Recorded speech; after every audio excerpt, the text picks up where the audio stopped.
Khulumbai. You are welcome to back my YouTube channel JSP Advice 365 and Facebook page. Andani nongthangkho JSP Advice 365 आरो JSP Advice 365 Facebook page आव नोंथांखौ बरायनानै लाग्रोनाय जाबाय। आं दिनै नोंथांनिसिम मोनसे गोदान आपडेट होनो नागिरदों।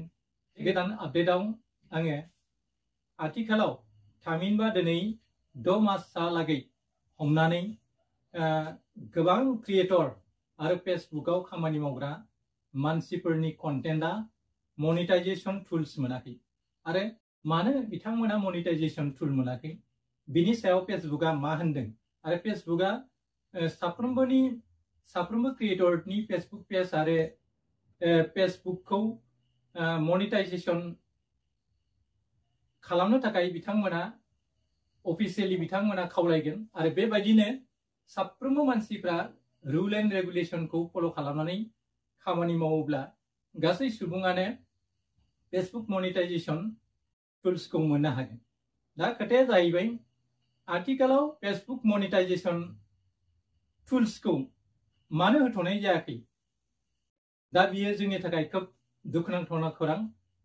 मानोना नोंथाङा फेसबुकआव आर्न खालामनो आरो थाखा फैसा आरजिनो लुबैयोब्ला एबा अनलाइन बिजनेस मावनो लुबैयोब्ला नोंथाङा फेसबुक पेजआ एबा नोंथांनि चेनेला मनिटाइजेशन टुल मोननायनि गोनांथि दं। मानोना मनिटाइजेशन टुल मोनब्लासो नोंथाङा नोंथांनि गोलाव गुसुं भिडिअफ्राव एडभार्टाइजमेन्टनि जोहै नोंथाङा नोंथांनि चेनेलखौ ग्र' आप खालामनो हागोन आरो बिनि जोहै नोंथाङा रां आरजिनो हागोन।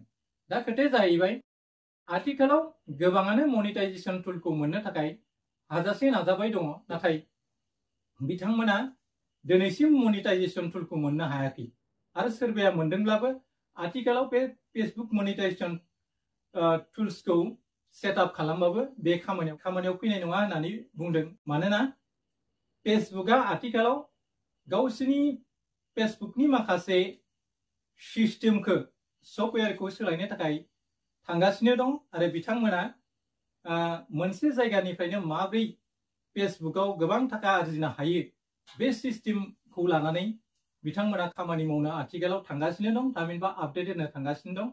जायनि जाउनाव दिनै 6 मासनि गेजेराव रावबो मानसिफ्रानो बा फेसबुकआव थानाय चेनेलनि बिगोमा आरो क्रिएटरफ्रा दिनैसिम फेसबुकआव मनिटाइजेशन टुल्सखौ मोननो हायाखै। दा जों बेखौ मिथिना लानो गोनां जागोन दि फेसबुक मनिटाइजेशन टुल्सखौ मोनाब्ला नोंथाङा बेवहाय खामानि मावनायनि मा ओंथि दं आरो एफाबां मानि खस्थ' खालामनानै नोंथाङा मा मुलाम्फा मोनगोन बेखौ लानानै साननो गोनां दं। नाथाय लोगोफोर, जों बिनि थाखाय घाबरायनो नाङा। मानोना फेसबुकआ गिबियाव 6 लाख आवार्स नांगौमोन सिगाङाव। आथिखालाव बेखौ बिथांमोना 60,000 मिनिट्स खालामनो थांगासिनो दं। लोगोसे सिगाङाव 6 लाख नांगौमोन आवार्सआ आरो 6 लाख फलोवार्स नांगौमोन, नाथाय आथिखालाव 5,000 फलोवार्स आरो 60,000 घन्टा मोनब्लानो फेसबुक मनिटाइजेशन टुलखौ मोननो हागोन। नाथाय बेखिनि सिस्टेमखौ नोंथाङा फलो खालामनायनि उनावबो आथिखालाव जुदि मनिटाइजेशन टुलखौ मोनाब्ला मानो मोनाखै बेखौ नोंथाङा गिबियावनो मिथिना लाग्रोनो गोनांथि जागोन। फेसबुकआव थाखा आरजिनाया एफाबां गोरलै नङा। फेसबुकआ मोनसे ससियेल प्लेटफर्म। बे प्लेटफर्मनि जोहै नोंथाङा खालि थोंजोङै थाखा आरजिनायखौल' साननानै जुदि खामानि मावोब्ला बे गोरोन्थि जागोन। बावहाय नोंथांनि गियान, आखल आखु आरो बायदि खोथाफोरखौ मानसिफोरजों आथिखालनि मुगायाव थोंजोङै बाहागि खुरमा लोगो दिगो आरो बयजोंबो नुजानानै गावनि गोसोनि खोथाफोरखौ शेयार खालामनो थाखाय सम मोनै मानसिफ्रा जाबोगासिनो दं। बेनिखायनो आथिखालनि गोबां मानसिफ्रा मबाइल फनाव बिजि जायो। सोरबा रिल्सआव, सोरबा भिडिअ कन्टेन्ट बानायनानै गावनि गोसोनि खोथाखौ फोरमायो। बेबायदिनो बयबो गाव गावनि रोंगौथिखौ लानानै बे प्लेटफर्मनि जोहै गावनि रोंगौथिखौ दिन्थियो आरो गाव मा मावनो थांगासिनो दं बेनि सायाव गुबुननो गियान होनायखौबो जों नुनो मोनो। बेनिखायनो नोङो जायफ्रा फेसबुकआव आथिखालाव खामानि मावबाय दं बिथांमोना दुखु जानो नाङा, मानोना फेसबुकआ दिनै जोंनि थाखाय मोजां खौरां लानानै फैगासिनो दङ। बिथांमोना साफ्रोमबो क्रिएटरफोरनि चेनेलखौ मनिटाइजेसन खालामनो थाखाय नाजागासिनो दं आरो मोनसे थि जायगानिफ्रायनो जाहाथे मानसिफ्रा थाखा आरजिनो हायो बेखौ लानानै बिथांमोना दिनै खामानिनि सिस्टेमखौ थामहिनबा सफ्टवेयारखौ आपडेट खालामनो थांगासिनो दं। गिबियाव साफ्रोमबो सुबुङा ad on reels, bonuses, in stream ads नि जोहै लोगोसे स्टारनि जोहै गोबां थाखा आरजिबाय दंमोन। नाथाय खोथाया जाहैबाय आथिखालाव बे ads on reel, bonus, पारफॉर्मेंस bonuses, थामहिनबा बोनासेस, इन स्ट्रीम एड्स बे मोनथामखौ जथायनानै मोनसेल' मनिटाइजेशन टुल्स खालामनो थाखाय फेसबुकआ थांगासिनो दं। बेयो बावैनो फोसावजानायनि लामायाव। मानोना ads on reel earn money from Facebook for all your well performance eligible full content। नोंथाङा मा एड्स अन रिल नि जोहै फेसबुकआव नोंथांनि पारफॉर्मेंसखौ मावनायनि जोहै नोंथाङा थाखा आरजिनो हायोमोन। लोगोसे earn money from Facebook for all your performance eligible contents आरो नोंथांनि गासै कन्टेन्टफोरनिफ्राय नोंथाङा बोनास मोननो हायोमोन। लोगोसे in stream ads earn money from Facebook for all your well performance eligible content आरो नोंथांनि कन्टेन्टनि जोहै नोंथाङा इन स्ट्रीम एड्सनि जोहै नोंथाङा थाखा आरजिनो हायोमोन। दा खोथाया जाबाय बे मोनथाम टुल्सखौ फेसबुकआ मोनसे खालामना आरो मोनसे जायगानिफ्रायनो रां आरजिनो हानाय बायदि मोनसे सिस्टेम खालामनो थांगासिनो दङ। दा नोंथाङा मनिटाइजेशन टुल्सआव थांनानै प्रोफेशनल डैशबोर्डआव क्लिक खालामनानै इन स्ट्रीम एड्सआव थाङोब्ला बे खोथाखौ नोंथाङा इन डिटेललि आङै मोनथिनो हागोन। दा फेसबुकआव मा होनदों लार्न मोर अबाउट द कन्टेन्ट मनिटाइजेशन प्रग्राम। नोंथाङा मा होनदों कन्टेन्ट मनिटाइजेशननि सोमोन्दै मिथिनो लुबैयोब्ला बे प्रग्रामाव थांनानै नायब्लानो नोंथाङा मिथिनो हागोन। जेरै प्रोफेशनल डैशबोर्डआव क्लिक खालामनानै नोंथाङा मनिटाइजेशनाव क्लिक खालामनायनि उनाव नोंथाङा प्रोफेशनल डैशबोर्डआव क्लिक खालामनायनि उनाव नोंथाङा बे पेजखौ मोननो हागोन। बे पेजआव मा होनदों नोंथाङा कन्टेन्ट मनिटाइजेशन प्रग्रामनि सोमोन्दै आबुङै बहाय मिथिनो हागोन। मा होनदों it's combine ads on reels, in stream ads and performance bonus into one unified program. It currently invite only while in development. मा होनदों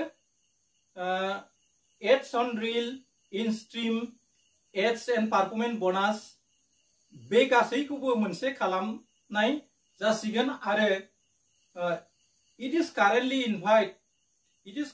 invite only while in development आरो बेखौ नोंथांखौ मा होनदों जेब्ला नोंथांनि पारफॉर्मेंसआ मावनाय हाबाफ्रा जुदि मोजां जायोब्ला नोंथांखौ फेसबुकआ कन्टेन्ट मनिटाइजेशननि थाखाय इनभाइट खालामनाय जागोन, खावलायनाय जागोन।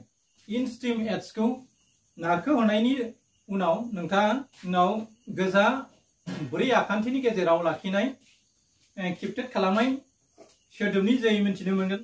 बेनि सिगाङाव एसे सावरायनाय जाबाय break earning all in one place। थामहिनबा मोनसे जायगानिफ्रायनो माब्रै थाखाखौ बानायनो हागोन, मोनसे जायगानिफ्रायनो माब्रै इनकामखौ लानो हागोन।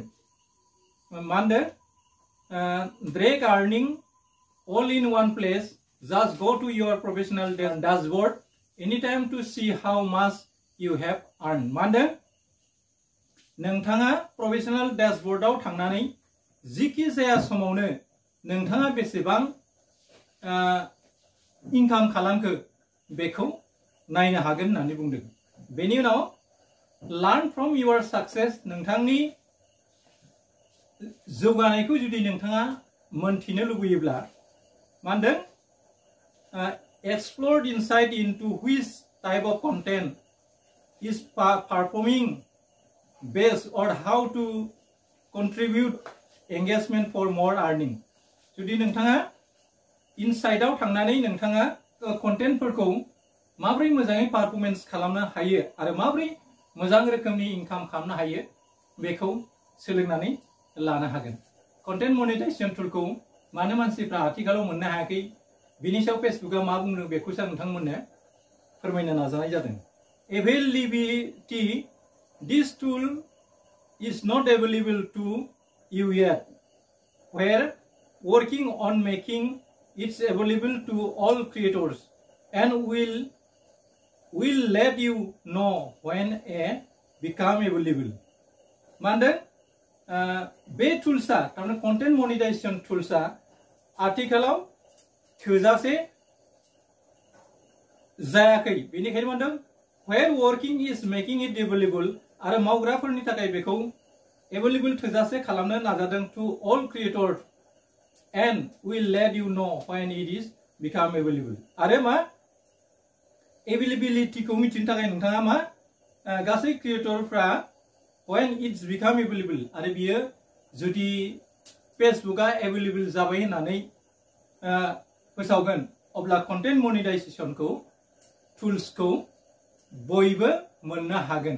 दा बेखौनो बहाय बुंनाय जायो आथिखालाव कन्टेन्ट मनेटाइजेशन टुला एवेलेबल नङा आरो जायफ्रा कन्टेन्ट मनेटाइजेशननि थाखाय आथिखालाव खामानि मावबाय दं नोंथांमोना खालि खामानिखौल' मावलांबाय था नोंथाङा मोनसे समाव कन्टेन्ट मनेटाइजेशन गुबुनफोर बादि नोंथाङाबो मोनगोन जेरै जों आथिखालाव मोनगासिनो दङ।